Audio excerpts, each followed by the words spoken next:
Oh, hey you! Do you want an excuse to not work as hard as everybody else? And are you wanting unstable relationships based off sympathy? Well, I've got something for you. Introducing trauma! With trauma, you don't need to put effort into your relationships. All you need to do is go on about how your life is bad all the time, because living in the Western world where you're free to watch these sorts of YouTube videos must be tiring. So just choose to be traumatized and be the victim you're meant to be.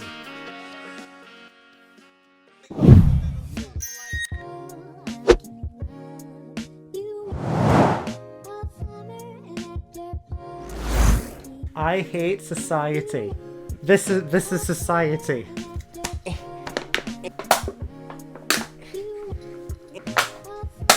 Bad society. Grrr. Oh my god, Spooksy, are you doing 2 I hate videos in a row? Damn, you lucky cocksuckers that you're getting this sort of special treatment from me. Note to self, I'm recording this the day it's meant to be uploaded, so I've been lackluster for a bit, and there's reasons why I just don't want to get into it in my YouTube. For now. But today's episode is pretty much just an excuse to talk about things that I hate again when it comes to social media. Like TikTok, for example. I mean, I've already done I hate TikTok, but this is more of a I hate it. Or I hate the people on it. Or some of the people on it. I used to be on it though.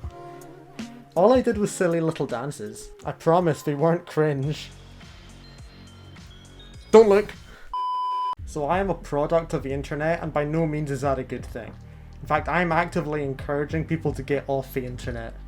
Or try to anyway. I try to say that in every video, but I think the signs are here, guys.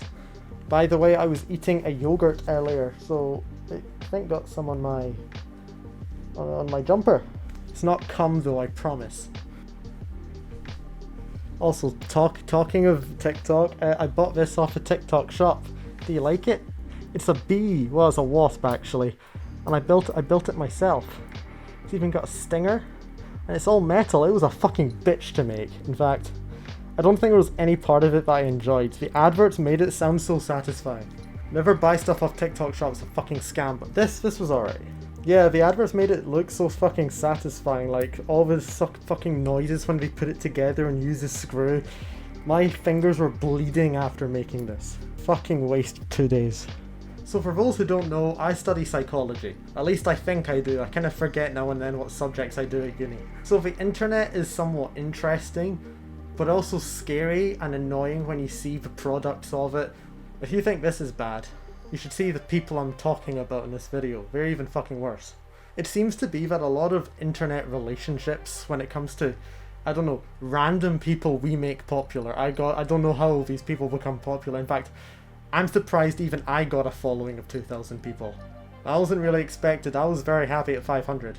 Is my camera going to do that fucking weird thing again? Fucking hope not. But a lot of what you see online is guilting people into following you because of bad situations, and if you don't know what I mean by that, then a prime example is this person I've seen a lot on TikTok recently called Alphaba. For those who know, I don't think I'll be able to cover the fucking monstrosity that thing is on this video. In fact, I don't even want to turn this channel into a commentary channel by talking about that person at all, really, but it's a good example for what I want to talk about. So we made him popular basically because he's a fucking pest, right? So normally how the internet used to be in the past, at least I think it was, or when I was watching the internet, it was because people were very entertaining. I used to watch PewDiePie and, I don't know, the Diamond Minecart and all that shit. Where did those YouTubers go? But it seems to be What the fuck? Seems to be that TikTok's the complete opposite. Instead of being talented in what you're doing and making content enjoyable, it seems to be these people gain a following because they're so dislikable. Or they've got such egregious personalities, people want to follow them and make them more popular, despite having no talent whatsoever or any interesting features about them. The only thing I gathered from this person is the fact that they have mental breakdowns all the time, they're incredibly narcissistic, they play the trans card quite a lot, which, I don't know, I don't want to get political here, but that annoys me even more. And they tend to cause drama with everyone they're associated with. So of course it's a good watch, but not for the right reasons. At least from what I know, people watch this person because they're a complete fucking nutcase. However, I don't understand how they get such popular positions. There's been so many times on TikTok where I stumbled across a live where it's either this person or, I don't know, they used to have some random older woman with them all the time until, I don't know what happened with that. But the most common thing I would hear is, I've got 6,000 followers watching this live right now. Now maybe this person is very talented, it's just that I've not seen anything talented being done whatsoever. In fact, I've seen nothing but breakdowns and fucking drama. This person even tries to sing as well, and that doesn't really go down too well. Don't you worry, we're going to be playing some little gay ass games later. But yeah, this sort of stuff is interesting to me. As much as it annoys the fuck out of me, it's interesting, and maybe this comes from a standpoint from the fact that as much as it may not seem like it, I do try to put a lot of fucking effort into my YouTube videos. Despite them not being scripted, being done last minute, but the editing, oh, I do try there. Sorry, I'm just having a think now. I don't actually know what I do well. Fuck. It just seems that a lot of the stuff you see nowadays is based off trauma. Now, the Western definition of trauma is very skewed. It can range from anything now. I try to make myself very grounded in what actually counts as trauma. I don't know if that might upset some people. If it does, then sorry if that traumatizes you. You know I'm talking facts when I roll my sleeves up. But the amount of people I've seen, either online or, I don't know, randomly pop up in group chats and all that shit, who never talked to them before and then start going on about things that are traumatic. Like, I don't know, the most common one I've seen a lot is not having a boyfriend or a girlfriend or partner for that case, because you know, apparently boys and girls, there's more than that now. Don't get political, let's not get... Sorry, Jesus Christ, my Lord and Saviour. It's another reason completely sided from this, and why, despite being a Femboy channel and being in a kind of relationship with a guy right now, I still try to push myself as far away from LGBT as possible, because I don't want to be... I feel like that's a breeding ground for that sort of stuff as well. And I don't want that to be associated with this channel. I just want this channel to be, come here, have a fucking laugh, play some games with us, why fuck not? Boy with fucking cat ears on, laugh at me if you want. It's just going on TikTok for like 5 minutes really makes me appreciate my community a lot more, because I come back into my Discord and you see people who have actual talent.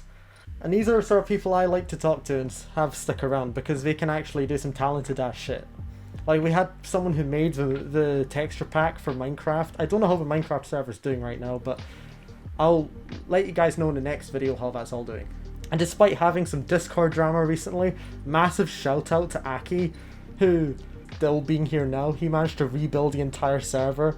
But everyone who helped out with that, genuinely thank you so much, because we do like having a little, I don't know, breeding ground for all the fucking femboys who watch my content. Or who don't. I know a lot of people on that server don't even watch my content.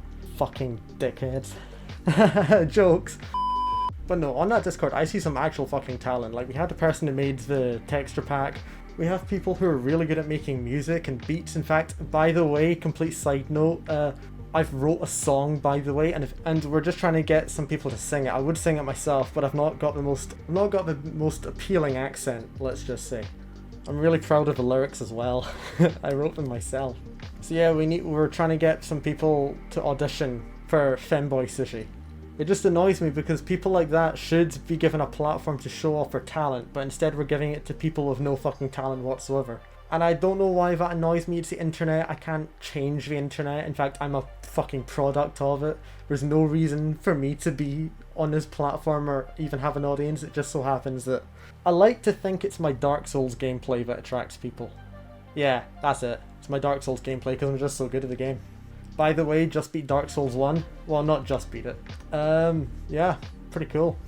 Oh, by the way, complete side note. I'm wearing a waist trainer, can you tell? Can't show that. What do you think, boys? That cut footage will be on my OnlyFans. I have not uploaded on that site for a while. I'm scared to go back to it because I feel like I've lost a lot of fans. Let's check, actually. Oh boy. Well, we've lost a bit of fans, but that's alright. OnlyFans is the only thing that kept me going through uni. I could actually afford to eat because I showed off my ass. Thank you, Bum Bum. It fed me for an entire 2 months. But no, the sort of stuff that seems to upset people so greatly nowadays tend to be very generic, normal things. And you hear a lot of people going about how, well, they've got anxiety and they've got depression and all that. And oh, that stats class when it came to one of my psychology lectures really put a light on all that. Because what some people call depression tends to just be feeling sad. And we all feel sad sometimes. It's not good if you feel sad all the time. But then, why do you feel sad all the time? I'm not going to get into this, but it's just a lot of people say things and they don't actually know the true cause and meaning of it all, and sometimes it's not as bad as you think. By no means take my opinion as grounded truth, because again, it is only my opinion on things. I'm only a second year psychology student. This is just what I've picked up so far. Especially when people say that they've got anxiety and they've got diagnosed from anxiety. Now this seems to be more of an American thing, but since my audience is mostly American, fuck it, we'll talk about it anyway. Does it not possibly concern you that the more people that are diagnosed with anxiety and get medicated for it is just giving more money to big pharma? So if you're diagnosing more people with conditions that they may or may not have, and they're being medicated for it, does that not then make big pharma and pharmaceutical companies richer? I don't know, I'm a UK boy. Well, I'm a Scottish boy, so this stuff doesn't really concern me. But not gonna lie, if all I had to do was say I had anxiety to get extra time on exams back in school, fuck it, why the fuck not? And at the same time, you see this stuff spread over TikTok like a fucking plague. Like, there's been so many accounts I've come across where it's some woman saying that she's got DID, she fucking doesn't. DID is a very interesting condition, and by no means do these people have DID, and as much as it's not a very good way to determine whether someone is, lying about it or not, is one, if they suddenly do it on a TikTok to prove it to people, and two, if they've got pronouns in their bio. That normally says it. Also, by the way, since when did mental conditions become cool? I miss the days where we used to point and laugh at them. Oh, I am on a route to being cancelled. Watch like half of my subscribers disappear after this. But before we have these people starting to go down to the comments and complain and shit, this is all coming from a boy in cat ears, a mask, a Cheetos hoodie, and a fucking panties with a bow on it. But some people like to separate the art from the artist, so I can look like a complete dick, but maybe I'm saying stuff that's true, I don't know. I just miss the days where you can respectfully discuss an opinion with someone, and instead of being mocked for your opinion or being criticized heavily on your character for having that opinion, it was just an informative discussion. And I've seen a lot of people try to do that, and that's what leads me to be more politically driven to one certain side than the others, because I've seen more attempts at that than, say, other people. And I've done it a lot with friends, and it's always been with certain friends who, a certain way I have very good informative discussions with, and then with others it seems to be they take my opinion as if it's a personal attack at them. When it's not a personal attack at anyone, it's a personal attack at a concept. There are certain concepts I don't like. But social media seems to be the massive driver for this shit. And because we're popularizing people that really don't deserve it and who are promoting these radical ideas, it's not good. There's probably better ways to describe it than it's not good. But, I don't know, brain no worky. Most of my brain is in my ass. Isn't that right? I think it was like a few days ago where I genuinely was, I don't know what inspired me, but for some reason I had this massive craving to just ditch everything, go build a log cabin in the woods. I don't know why, it just felt like a good idea at the time, and it still feels like a good idea. In fact, it's why I love being outside so much. And this isn't talking about my outdoor kink stuff. Can I say that and not clarify? Like when people are privately outside and they are, not clothed and camping, but without, Look, there's a reason nudist beaches exist, let's just put it that way. What was my point? Also, leave down in the comments what your favourite type of chicken nugget is. Mine are dino nuggies. Let me know yours. That was just a cheap way to get people to comment and like and subscribe and share and all that bullshit, so fucking do it. Femboys can be completely unrelated to LGBT, and I stand by that position. You can have straight femboys, you can have fucking whatever type you want, as long as you just want to, I don't know, it's okay to be a feminine guy. Before LGBT was even a thing, there were things as feminine guys, that's completely okay. But then someone didn't really like that so much, and they were adamant that femboys are LGBT, is under that category, and some people don't want to be pushed into a category they don't want to be a part of. I don't see it as a movement, I see it as a kind of, like, I don't know, a community culty sort of thing. By all means, if you like that stuff, that's fine. In fact, one of my really good friends considers himself part of LGBT and really likes it and goes to marches, and that's completely fine. We can respectfully talk about each other's opinions, and we both respect each other's opinions. In fact, we're still really good friends. That's an example of what I wish was the thing. That I wish that was the norm. It's not the people who are part of it, it's what it's become. It's become something that it wasn't before. So that's what I'm trying to get at. Because of social media's fucking ruined it. Because of the societal figures that we've created. Oh my god, this is deep. But some people don't like to have a civilized discussion, and instead they like to cause very big arguments. Do you get my point? Another reason the comment section isn't for arguments or debates either. We're just going to keep it to tell me what your favourite chicken nugget is. Genuinely, tell me what your favourite chicken nugget is. Anyway, my exercises for this evening. I think everyone should be doing 50 glute bridges. You know, it's the thing where you lie on your back and you kind of move your butt up like that. And I don't know, maybe go outside after, go for a walk. Walks are fun. Unless you're in an unsafe neighbourhood, then maybe don't go out for a walk. Anyways, I'm going to have to leave the video off here, mainly because I've only got a few hours to edit this and upload it and make a thumbnail, so I have to be productive. Again, I'll talk about, or maybe talk about, depending on how I feel, why things are a bit more kind of last minute and maybe unpolished, whatever you want to call it. Don't want to get into it now because frankly YouTube is my escapism. What a fucking fantastic thing that is. Oh, and make sure to like, share and comment your fucking, I don't know, favorite chicken nugget. Share it to a friend who also likes chicken nuggets, and subscribe because please, it makes me happy and it's free. There's no other reasons, I guess, but just do it. Okay, as much as boys' underwear is comfy, these ones just give you wedgies all the time. I don't like it. Anyway, I hope all you little gay boys are happy, and yeah, just enjoy the rest of your week, really. Enjoy the weekend, and then next week's video, who knows, we might be playing some silly little games. Bye, fuckers!